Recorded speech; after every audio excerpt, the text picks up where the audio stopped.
معاشرے میں دو طرح کے لوگ ہوتے ہیں، ایک وہ جو مجبور ہے، بھوکوں سے ہے، فاقوں سے ہے، پریشانیوں سے ہے، اذیتوں میں مبتلا ہے، تو قرآن نے ان کو کہا کہ کوئی بات نہیں، زندگی مشکل، تکلیف، اذیت سے گزارو، صبر کرو گے تو اجر ملے گا۔ اور جس کے پاس دولت ہے، جس کے پاس ثروت ہے، اختیار ہے، منصب ہے، عہدہ ہے، اس کو کہا تو گھر کمرے میں بند ہو کے نہ رہ، جا کے معاشرے میں ڈھونڈ کے غریبوں کی مدد کر۔ جس کے پاس ہے اس کو رحم کا درس دیا، جس کے پاس نہیں ہے اس کو صبر کا درس دیا۔ اب مجھے بتاؤ، معاشرہ اگر ایسا ہو جائے گا، جس کو مشکل ہے، تکلیف ہے، وہ اپنی سفید پوشی کا بھرم نہ ٹوٹنے دے، وہ کہے کہ میں اپنی سفید پوشی کو داغ نہیں لگنے دوں گا، جیسے تیسے گزارا کر دوں گا۔ اور جس کو اللہ نے ثروت سے نوازا ہے، وہ کہے کہ میں اپنے ماتحت اور اپنے دوستوں، اپنے ہمسایوں، اپنے عزیزوں، رشتہ داروں، اپنے اطراف میں بسنے والوں لوگوں کی ضرورت کو پورا کروں۔ تو مجھے بتائیے کہ کوئی معاشرے کے اندر پریشانی رہ سکتی ہے؟ ایک گلی کے اندر 10 گھر رہتے ہیں، فرض کرو اس کے اندر 2 یا 3 گھر غریب ہوں گے، 4-5 گھر جو ہیں متوسط ہوں گے، جو اپنا کماتے ہیں، ضرورت کو پورا کرتے ہیں، 2-3 گھر جو ہے وہ امیر ہوتے ہیں۔ ایک گلی کے اندر 2 گھر امیر، 2 گھر غریب، 6 گھر متوسط۔ متوسط بھی اگر کریں تو اچھی بات ہے، اور اگر وہ گلی میں 2 غریب آدمی جو ہیں ان کی مدد 2 امیر کر دیں، ان کو اپنی فیملی کا حصہ مان لیں، تو اس گلی کے مسائل ختم ہو گئے کہ نہیں ہوئے؟ ان کی بیٹیوں کے رشتے قبول کر لیں، مسائل ختم ہوئے کہ نہ ہوئے؟ اس طرح گلی گلی، بستی بستی، صبر کرنے والے صبر کر کے دکھائیں۔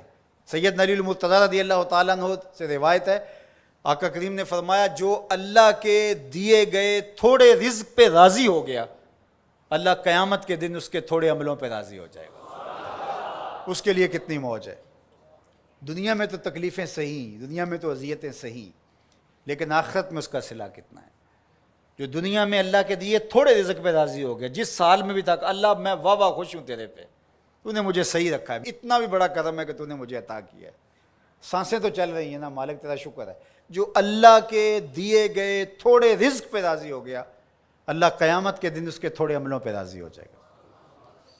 اور اس کا معکوس کیا ہے؟ جو اللہ کے دیے گئے زیادہ پہ بھی راضی نہ ہوا، ایک وہ بھی ہیں جو اللہ کے دیے تھوڑے پہ راضی ہو جاتے ہیں، اور ایک وہ بھی ہیں جو اللہ کے دیے زیادہ پہ بھی راضی نہیں ہوتے۔ بعض وقت کسی غریب سے پوچھتے ہیں سناؤ کیسے حال ہے، تو وہ کہتے ہیں اللہ کا شکر ہے۔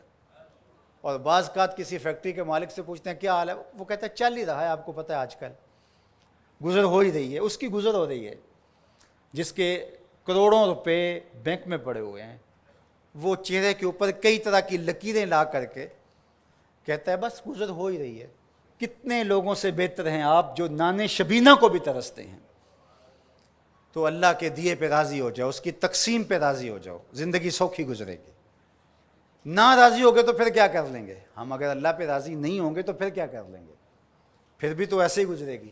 تو بہتر نہیں راضی ہو کے گزرے اور آخرت کا سودا ٹھیک ہو جائے۔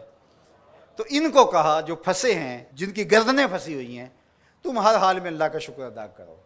اور دوسروں کو کہا کہ یہ تمہاری بھول ہے کہ ہم دیں گے تو اتنا کم ہو جائے گا۔ میرے حضور نے 3 قسمیں کر کے کہا ما نقصا مالو عبد من صدقہ، 3 چیزوں پہ قسم کی، ان میں سے ایک چیز یہ تھی، فرمایا میں محمد صلی اللہ علیہ وآلہ وسلم اللہ کی قسم اٹھا کے کہتا ہوں کہ صدقے سے مال کم نہیں ہوتا۔